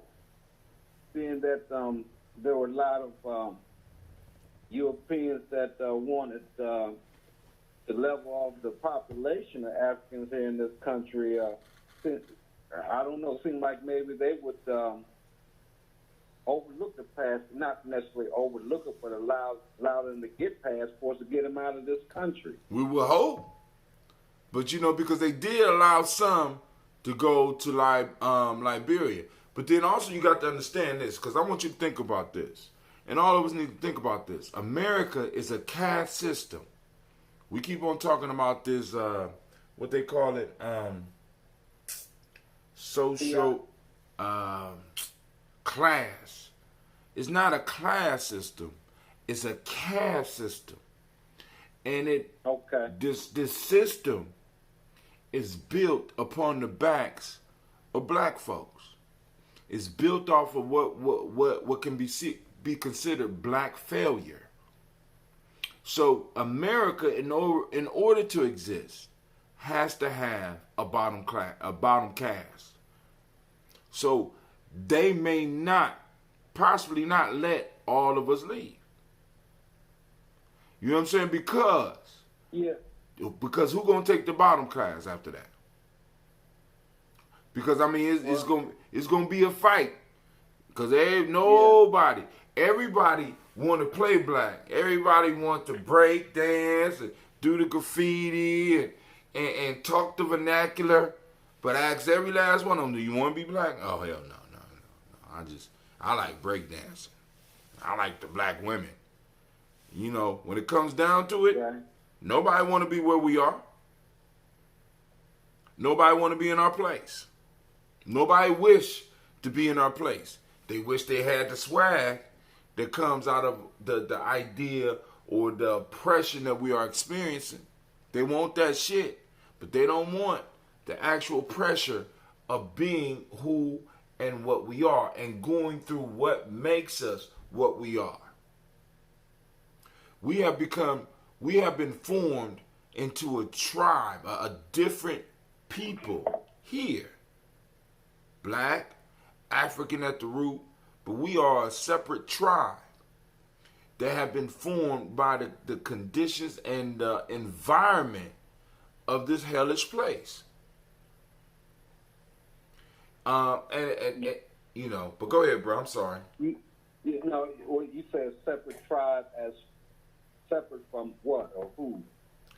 Now, for example, when you go to, like, for example, when I went to Ghana, because I need to be very clear about this. When I went to Ghana, I landed, and I'm seeing black people, and I'm like, we all, you know, I'm home, right? And I start talking to the family over there, and I start finding out that the family wasn't there. You had different groups over there. Now, some people call them tribes, some people call them nations, but you had different groups just in Ghana. You know, Fanta. Right, there's a lot of conflict between different cultures. Oh, you know, yeah. ethnic Oh, groups yeah. there. And the piece that I'm saying is, we are a distinct tribal group, a distinctive culture. So that when we go places, people recognize us. They can recognize us by how we walk. They recognize us by the tone or the very, when we open our mouths, they recognize us. And we have to start recognizing ourselves just as that. Whether it's as an American black folk or African, when we go to Africa, we are a unique tribe of people. And we have to start carrying ourselves as such. Because a lot of different groups, I mean, you know, they'll show you love. Some of them, you know, the conscious ones, but a majority of them, you ain't one of us. And that's the only thing that I'll be trying to get people to understand. That's no different than over here, though, isn't it? Huh? That's no different than over here, though. I mean, you can go to different cities here in this Exactly. country and get a hostile vibe. Exactly. Because you're not from there. There's different tribes over here. Know, well, you know, there was a couple things. There was a film I watched, a little short snippet I watched, and I can't remember the name. It was about some people that moved back to Ghana and just showed their interactions with the Ghanaians or the Africans. Right. There. And you could tell the difference. And you know, and from my view, they were very the Africans from America were very arrogant and condescending to the Ghanaians in their land, you know. And I mean, I can kind of understand some of the animosity that Africans there may have for the diasporan Africans. The same token, I've come across, in particular, some Nigerians here that, you know, I ain't like them. You know, they were very arrogant and condescending to me. Oh yeah. You know, but what I'm thinking, I think we both are products of the white supremacist system worldwide. You know, and that's producing some of that behavior. You know, right. And a lot of times we kind of focus on the differences because I do agree with you that we are distinct.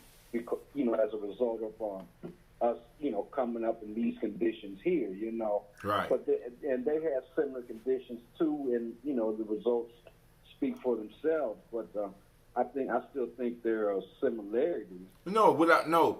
Now, just because we are distinct tribes doesn't mean that there's no similarities.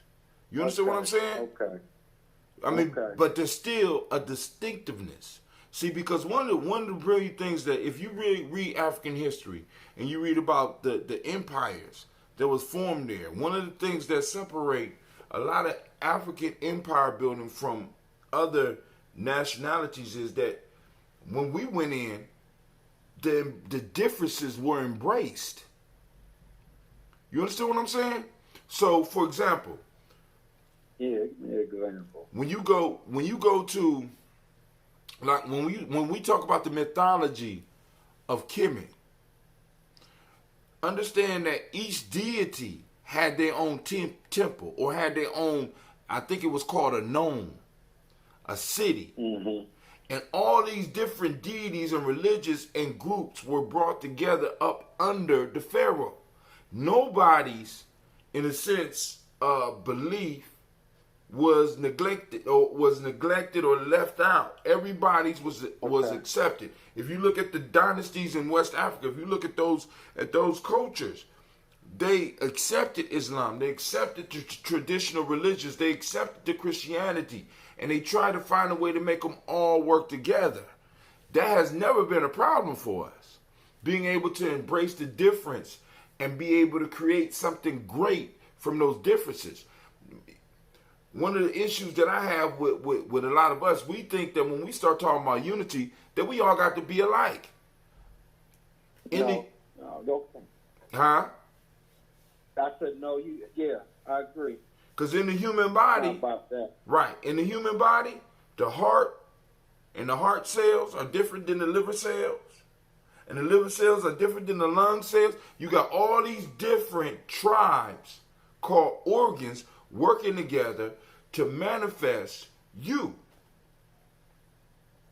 So, you know what I'm saying? We are just an organ within the African body. But the only issue is that if we're rejecting ourselves and rejecting where we are and what we've been through, then we are, in a sense, a sick organ. Okay. You know what I'm saying? And another piece, far as because with the Pan-African idea and the Afrocentric idea, one of the things that we have to really understand and really embrace is that a lot of those ideas, I know a lot of people gonna get mad at me for this, a lot of that shit was generated right here with us. Mm-hmm. We keep it alive. We keep it thriving. And I don't understand how our brothers and sisters from other places can't recognize the benefits to them if reparations are given to us, ADOS. I want you to think about this. Let me ask you this. Let's say reparations is given to you. You become a protected class. You receive a lump sum of money. Give me the top 5 things that you would do. Let's say if you got 150 grand. Oh, wow, that's I don't know if that covers my bills. No, I'm playing. You know what? First thing I do, I'd probably give me some land over in Africa. Wait, stop. Stop. Hold on. See, because now that's the point. Because I wouldn't stop. We ain't got to go no farther. See, because already you have benefited the African continent. Mm-hmm. See, I don't understand why people don't understand that how reparations will reverberate, because a lot of us been treated so bad over here that when we get money, we're going to be looking for someplace else that we think that we're going to be accepted and be able to invest in that economy.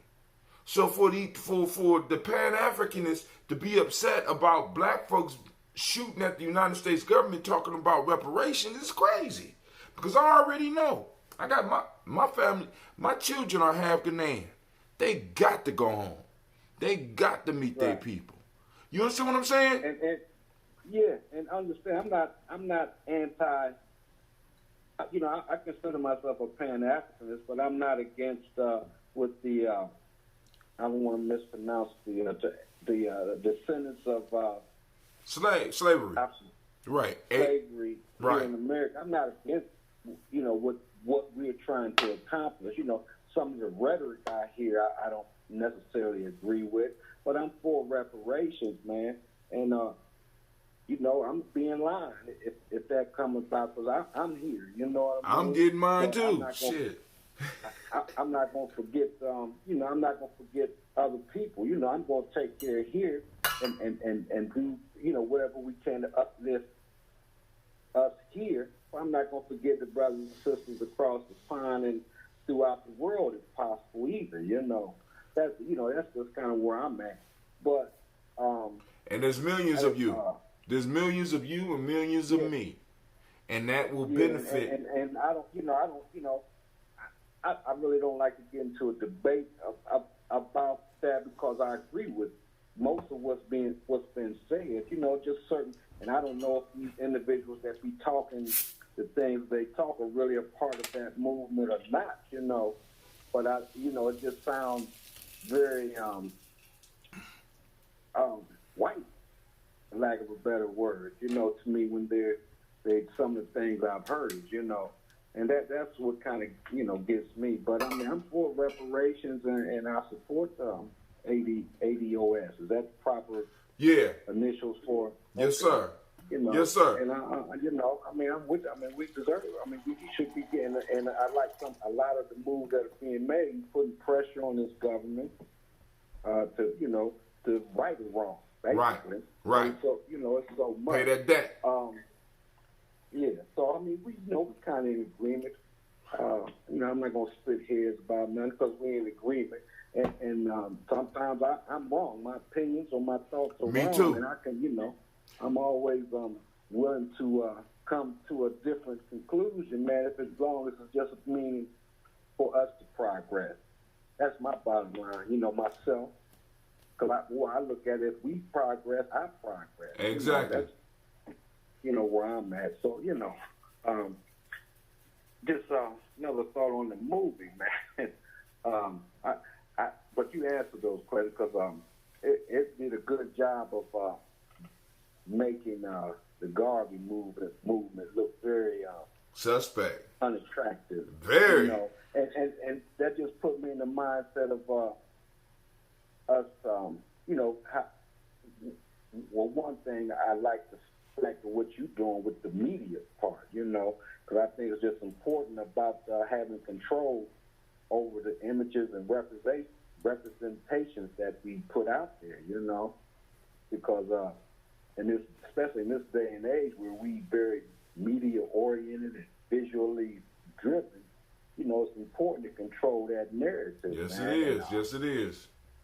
So, you know, and you know, the enemy or the white people, they've done a masterful job of controlling that. And we You fall. know, that's all I got, man. It was an interesting movie. One other thing I forgot. You know, as far as you know, Africans moving about wherever. You know, I just was thinking it was a book I read. I can't think. It was speaking to the migration period, the great migration from the south to the north and to the west, and the lengths that the property owners in the south went to prevent that from happening. Mm-hmm. You know, and are you talking about warmth? The warmth of other suns? Or yeah, that's it. I think warmth of other suns or something like that. Yeah, real good book. Yeah, that's it. That's it. Yeah, that's it. You know, and it just you know, it just made me think of that too. It was one little piece of the movie where my man was running back with hat in hand, you know, because there were Negroes that did that. So told them, but when they get ready to leave, right? You know, that's why a lot of us had to leave out in the middle of the night. And, you know, went to the lengths we had to go to leave, you know, but they want to keep us there because we was the cash makers, you know. Right. So, they was building wealth. They was using us to build wealth. Yeah. And us leaving, I mean, and then you know, and I thought it was very interesting, the whole Tulsa piece, because I didn't notice that until today, because they kept mentioning Tulsa. The first place he mentioned was Tulsa. And this was 1932. According to what we see, in 1921, they had totally destroyed Tulsa. Right. By 1932, it was built back. And a lot of people, they already know that a lot of people was forgetting. You know what I'm saying? So, you know, the first place that he went was Tulsa, Oklahoma. You know what I'm saying? Because I think his biggest crime in the movie was the no plans and really depending on other people. So basically, the issue isn't what he wanted to do. The issue was how he set about doing it, being a womanizer and not planning and just, you know what I'm saying, hoping shit will work out. Because if you remember the parade in Chicago, he depended on somebody else to go on and make sure the arrangement was there, but it didn't happen. So he had to dodge the parade in Chicago because he, you know, so he had people felling him the whole time, you know, and so, you know, it's crazy, you know, but, you know, I'm like, damn, But they made, if they was trying to, and then on top of that, they called the lead character Charcoal Jones, and I'm still trying to figure out. I want to find out the lead actor's name so I can actually look at his picture, because I swear that man was in blackface. Yeah, he looked like. I would like to know who made this movie. Hold on. And what was what were they about? The person that made this movie. Actually, the guy that wrote it was a black guy. It was directed by a white guy. Because the black guy wanted to do a Broadway play, and the movie was picked up by Southern Studios. See now, and also we got to understand, like for example, the propaganda arm for white supremacy has been around for a long time. We know this, or we say we know this. But like for example, if we look at the Daughters of the South and what they did with propaganda, as far as the Confederate aspect of what's going on, because it's incredible to me that motherfuckers can still fly the Confederate flag in the United States when those that flew the Confederate flag committed treason against the country, which should be an offense to every service person in this country. True. You know what I'm saying? I don't understand. I mean, America is a paradigm. It's a total. It's a puzzle to me. How in the fuck can you justify that? Sending shots out to I see you out there, Sister Regina. She said that when we go to Ghana or go to Africa, they recognize us by our shoes. She started laughing. But also I want to announce that she will be speaking. I'm waiting for it to come up on YouTube. But let me go back to Black King. What's her name? Sister Regina. She Sisters of Fire. If you went over to their booth, they was doing the pound cake, the chicken wing, the chicken breast, and the kale salad. Well, I'll definitely make it a point to get there next month. I missed her. They might have been sold up by the time you came, because by the time the movie was coming, they was cleaning it up. Because I had bought all my stuff. I bought all my stuff early. Because when I went back over there, she was like, "I'm glad you bought your stuff early because this stuff is gone." All right, so you wanted to know who? It was directed by Bud Pollard. It was written by Morris M. Levinson and Donald Haywood. Now, if you go to Black King Film on Wikipedia, you can click the links on all their names and do research on them. But the whole piece is to elevate them and make us look crazy. You know what I'm saying? I mean, that's the goal. Yeah. That's the goal. Damn it. Sorry, hold on. One of my commercials just popped on. That was dope, though. I don't want to interrupt the commercial. Hey, no. It came on at the wrong time. I don't know why. It just all of a sudden became. But I'm not mad. It reminds me of the importance of just control and responsibility, man. It's something that we need to. I ain't gonna say we. I need to really start looking at, man. That's just supporting and working towards controlling our narrative and putting out our own propaganda. Bro, you already are. You always have. Listen. Yeah. When you come and like for example, when you checked in this yesterday morning and signed up for the drawing, because you was coming anyway, because you already told me what you wanted, far as you supporting and getting ambrosia, you coming through once a month, you know what I'm saying, just to check in with what's going on at the mall, you popping up at the movie. I don't know if you bought anything else at the mall, but the piece is all that is supporting. You know what I'm saying? Because like I said, that keeps us able to do this. That makes it possible for us to get equipment so that we don't have to charge no super high prices for people to come out when we go camping. You know what I'm saying? And when we do other things, it's money that's flowing into other things. So you are doing it. You supporting our media. You know what I'm saying? And it's important. Right. See, but the issue is the issue is that it's just so few of us, right? Because many of us are looking for trending topics rather than making what we doing trending. You know what I'm saying? I want people to understand that we can make what we do trend. We can make GNJ Mall trend. We can make one of our children graduating trend.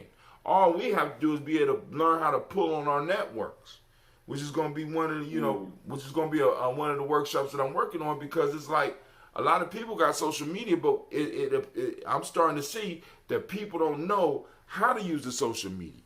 You know what I'm saying? So like when I tell people, go to gnjmedia.live, right? They don't, I'm saying it too fast. Obviously they can't get it. So I got to send them links so that they could click on it. You know what I'm saying? And be plugged in there. And like I said, I got to do prizes and stuff and get people over there. Like Sister Regina already over there. But also, while I'm up, let me go and make this announcement. Sister Regina will be speaking at the TEDx Columbus. You know what I'm saying? TEDx Columbus.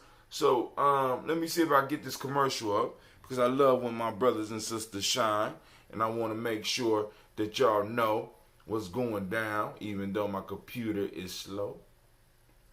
But we will be moving to I ain't gonna say faster, because this computer's pretty good. I'm gonna just have to get it cleaned up, but I'm gonna get me a Chromebook so I could go on and continue. Okay. So she made this announcement on August 30th. And it says, Regina Idrisu, get your tickets at Ticketmaster. Unlike 20% off with promo code for the culture until September 5th. Find out more at tedxklb.org. But I'm going to let her speak for herself.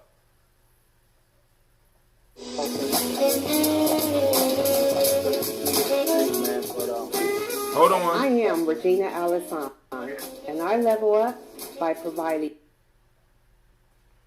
come on, computer, don't be prospect research and wealth analysis to nonprofit leaders who need to find tomorrow's donors today. I turn data into dollars because dollars create impact, and impact drives community. Meet me at Lincoln Theater October 25th to hear my idea worth spreading. Swimming on the river, just what I be hearing when I'm walking through the city. The rhythm from the streets got. All right. Go ahead, sister. But I know you said you probably got to go. Yeah, I'm going to go. Oh, well, I ain't got to, but I was going to let you do your commercial. Oh, no, I just want. Conversation is cool, man. Exactly. Because you dropping jewels, man. And so are you. You know. You know what I'm saying? Just you participating is a powerful piece for me. And I want to thank you for sitting through that boring movie. Actually, I love that movie. I love that movie. Listen, when they get up and start doing church, baby, because I'm telling you right now, man, I might not agree with the actor, but he was good, because when it came to getting that church rhythm, you know what I'm saying? He was good. But if you listen to what he was saying, I thought I felt the hallelujah coming up in my throat there for a second, man. It is definitely a method to that delivery, My God. He was good, man. I was impressed. Yeah. And then what messed it up, because like I said, damn, this dude is good. But like I said, I had to go back and I just listened to what he was saying. And if you look at the first sermon, right? After the first sermon, when he was at the Masonic Law, if you listen, he was saying absolutely nothing. But that shit sounded so good. Right. You know what I'm saying? Right. I've heard that before. I heard it before, too. I've been to church before, so. But, hey. Go ahead. No, I said, that was an interesting movie. I don't know if I can watch it again, but It was interesting, man, and it made me think and just realize how image and how that is put out and how it shapes your thoughts and your behaviors, and Yes, sir. How you move. The name of the movie, the name of the movie is The Black King. You can find on YouTube. It's public domain. That's the only reason the only movies I show are public domain. All the movies I show is going to be about 50, 60 years old. Because,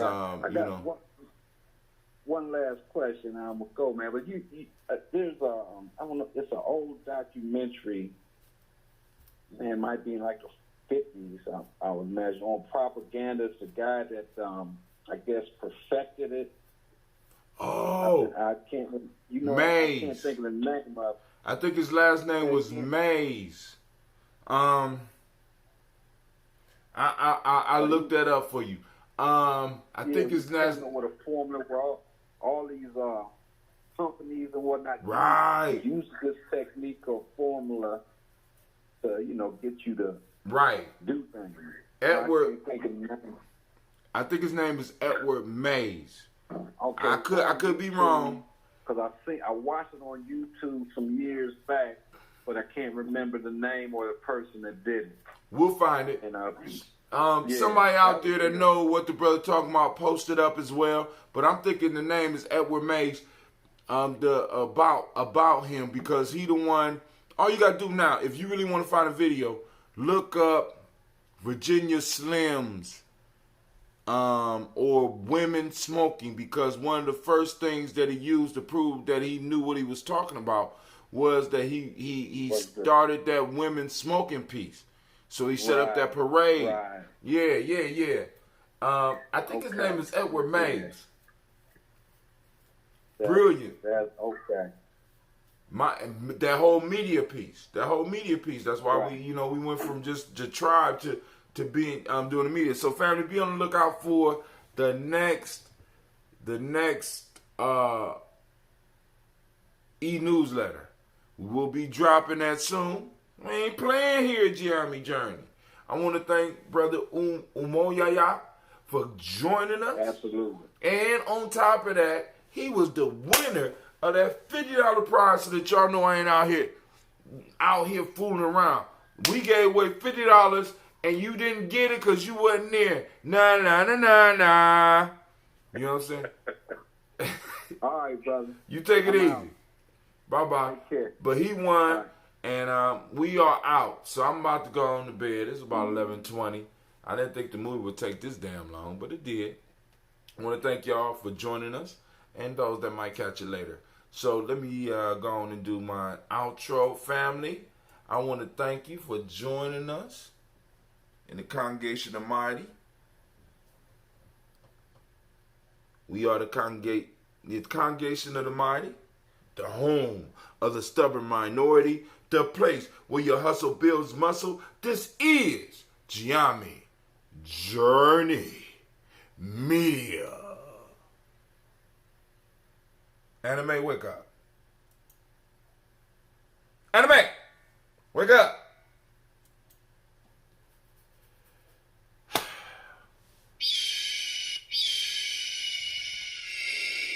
Spiritual animals is a trip. This is Heart of Summer Production. We strive to blow up your old paradigms. Family, I'm out. Y'all have a great night. Peace.